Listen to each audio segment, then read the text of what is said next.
மாண்பு எதிர்க்கட்சி தலைவர் அவர்கள்.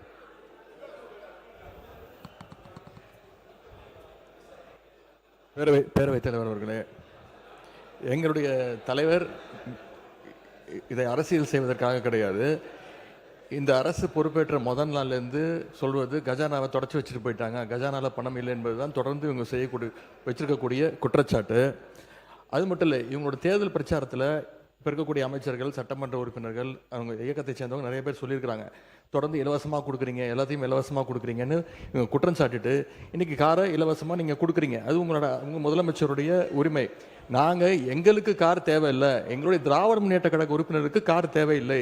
யார் யாருக்கு கார் வேணுமோ நீங்கள் வாங்கிக்கோங்க. எங்களுடைய வேண்டுகோள் என்னென்னா, வேட்புமனு தாக்கலில் நீங்கள் அஃபிடவிட்டில் ஃபைல் பண்ணியிருப்பீங்க, யார் யாருக்கு கார் இல்லை, எவ்வளோ சொத்து இருக்குது அப்படின்னு சொல்லியிருப்பீங்க. அதுக்கு தகுந்த மாதிரி அவங்களுடைய வசதி வாய்ப்புக்கு ஏற்ற மாதிரி கார் வாங்கி கொடுங்க என்பதுதான் எங்களுடைய சஜஷன். மாண்பு சிறுபான்மைத்துறை அமைச்சர் விடுங்க, அவங்களுக்கு கொஞ்சம் விடுங்க, கொஞ்சம் சிறுபான்மையை கொஞ்சம் விடுங்க. மாண்பு சிறுபான்மைத்துறை அமைச்சர். இந்த சட்டமன்ற உறுப்பினர்களுக்கு இந்த கார் தேவைங்கிறது ஒரு சர்ச்சையாக பேசப்படுகிறது. பல ஆண்டுகளுக்கு முன்பே மாண்புமிகு முன்னாள் முதலமைச்சர் டாக்டர் கலைஞர் கருணாநிதி அவர்களால் 300க்கும் அதிகமான யூனியன் சேர்மன்களுக்கு அரசு சார்பில் வாகனம் வழங்கப்பட்டுச்சு. இது ஒன்றும் புதுசு இல்லை. அப்போல்லாம் நிதி நிலைமை அப்பவும் இப்படி தான் இருந்தது. அப்போல்லாம் கேள்வி கேட்காம இப்போ ஒரு சட்டமன்ற உறுப்பினர்களுக்கு கிடைக்கிறது கேள்வி கேட்கறது சரியானதாக படுது. மாண்பு உறுப்பினர் ஏவா வேலு அவர்கள்.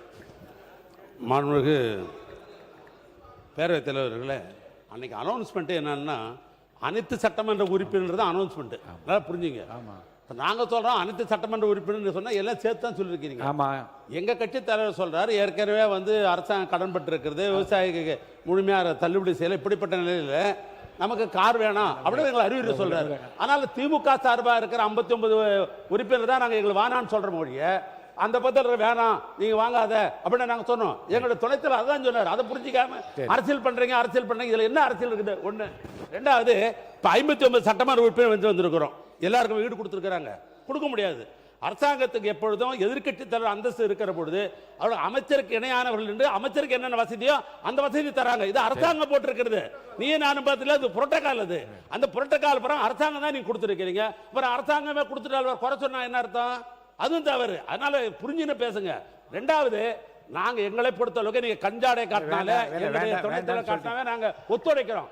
ஆனா சட்டமன்றம் பெரும்பான்மையாக பிரச்சனைக்கு யாரு ஆளாகிறாங்க? அந்த பகுதியில் இருக்கிறதா பிரச்சனை எழுப்பி உங்களுக்கு ஒத்துழைக்கல. இல்லை மாண்பு உறுப்பினர், இல்லை எல்லாருடைய ஒத்துழைப்பும் சிறப்பாக இருக்கிறது. திருப்பி முடிச்சிடலாமே இதை. இல்லை சொல்லிட்டாங்களே, இல்லை உங்கள் நிலைப்பாட்டை தெளிவாக சொல்லிட்டீங்களே, பேசுங்க. மாண்புமிகு பேரவைத் தலைவர் அவர்களே, சிறுபான்மைத்துறை அமைச்சர் அவர்கள் சொன்னார், சேர்மனுக்கெல்லாம் தலைவர் கலைஞர் கார் கொடுத்தார். சட்டமன்ற உறுப்பினருடைய பணி வேறு, உள்ளாட்சி பிரதிநிதிகள் உள்ளாட்சியிலே தலைவராக இருக்கிறவருடைய பணி வேறு. அவங்க நேரடியாக ஒவ்வொரு இடத்துக்கும் சென்று பார்க்க வேண்டும். கொஞ்சம் தயவு செய்து சொல்றாங்க, கொஞ்சம் கேளு தம்பி. உள்ளாட்சித்துறை அமைச்சர் கொஞ்சம் இருங்க. காரு எங்களுக்கு வேணான்னு சொன்னதுக்கே இவ்வளவு கோவப்படுறீங்க. கொடுத்தேன்னு சொல்றாரு. ஒரு உள்ளாட்சி துறையில சேர்மனா இருக்கிறவரு, 30 பஞ்சாயத்தை பார்க்கிறவரு, 30 பஞ்சாயத்தை நிர்வாகத்தை பார்க்கிறவரு. சார், செக் பவர் உங்களுக்கு இருக்கா? சட்டமன்ற உறுப்பினர் செக் பவர் இருக்கா? உள்ளாட்சி பிரதி தலைவருக்கு செக் பவர் உண்டு. எனவே நீங்க உள்ளாட்சி தலைவர் அது கொடுக்குறோம். மாண்புமிகு பேரவைத் தலைவர் அவர்களே, மாண்புமிகு பேரவைத் தலைவர் அவர்களே, அண்ணா ஒரு நிமிஷம்